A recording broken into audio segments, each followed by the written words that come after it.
Fala pessoal, retornei aqui, então vamos trazer para vocês a definição de integral. Como eu disse, vamos direto e reto ao ponto, né? Entender o que é integral, tá, gente? A definição de integral, tá, gente, ela sai de um problema bem simples, né? A integral ela surge simplesmente para a gente encontrar a área abaixo de uma dada curva ou mesmo uma área dentre duas curvas. Por exemplo, aqui eu tenho um gráfico da velocidade de um certo móvel em relação ao tempo. Tá? E a gente sabe que a velocidade em relação ao tempo, né, no caso ela está variando, a velocidade é crescente inicialmente, depois é que ela se torna decrescente. Então provavelmente o veículo estava acelerando e em um dado momento ele está freando, né? Está ocorrendo uma frenagem, mas ele continua em movimento. Tá? Então, por exemplo, se eu quiser calcular a distância que esse móvel percorre, a distância que ele vai percorrer é igual à área abaixo deste gráfico. Tá? Ou seja, calculando-se a área abaixo dessa curva, você vai ter a distância percorrida. Nesse caso aqui eu estou usando uma ideia de aproximações, né, por método de retângulos. Tá? Então, por exemplo, no primeiro você tem 5, aqui 10, aqui 30, aqui 20, aqui 10, 30, aqui 10. Né? Então a gente teria 60, 80, 100, 105. Então eu poderia que uma aproximação para a distância percorrida desse móvel seria 105 metros com essa velocidade em função do tempo. Tá? Agora, né, o que quer dizer então a questão das integrais? Né? Existe uma relação um pouquinho mais profunda que vai ser revelada para a gente ali no teorema fundamental do cálculo. Tá? E esse teorema ele vai mostrar para a gente, né, uma relação entre derivadas e integrais. Tá? Que é uma relação de inversa, ou seja, de operações inversa entre a integração e a derivação. Tá? Então ela vai atuar muito claramente para o nosso cálculo de área e definição de algo chamado primitiva. Tá? Então a gente vai ter usado, mas o problema inicial da definição, né, que é no caso a definição de integral, é o cálculo de área. Então integrais servem para calcular áreas. Esse processo ele vem praticamente do estudo mesmo de cálculo de áreas, por exemplo, um retângulo. A área de um retângulo é lado vezes o outro lado, no caso aqui W vezes L. Tá?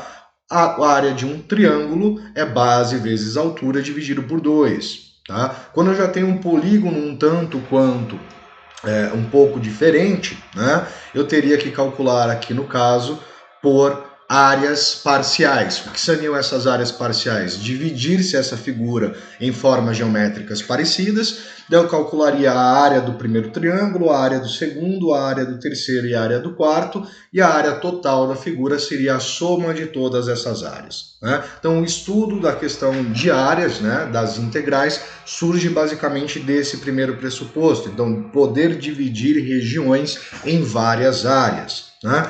O que nos leva então ao primeiro problema.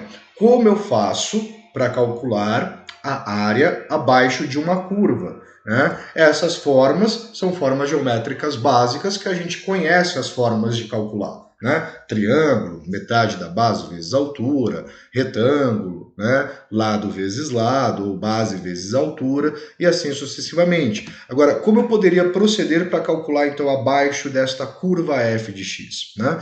No caso, né, essa região S, né, que é essa área, só para a gente ter uma ideia de ciência, ela está definida em um certo intervalo. Quais são os intervalos de descrição dessa área? Né? O valor de x, ele vai de A até B, e o valor de y, né, eles vão aqui da reta x, que é o y igual a zero, tá, até esta curva da função. Então a gente define que S está entre A e B, e de zero até a função de variável x, f de x, que é a nossa função y. Tá? Agora, como calcular isso? Né? Então, um dos recursos seria a divisão dessa região em retângulos, né? Ou outra forma geométrica conhecida, que vai dar origem posteriormente a um método chamado integrais numéricas. Tá? Então, se eu tenho a região S definida pela área abaixo da curva x ao quadrado, né, saindo então de 0 até 1,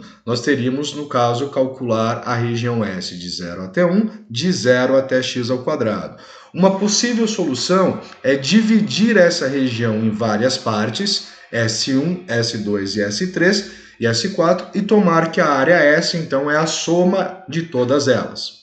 Tá? Então, se eu dividir aqui em 4 partes, né, pode ver que temos 1/4, meio, 3/4, então você tem a divisão em 4 partes iguais, a gente poderia transformar essa região em retângulos. Então, calcular o valor desse retângulo, desse retângulo, desse retângulo, desse retângulo, e dar um valor de área aproximada, porque nós vamos ter aqui um certo erro. Note que a gente considerou essa regiãozinha a mais. Tá? Como que a gente pode corrigir isso?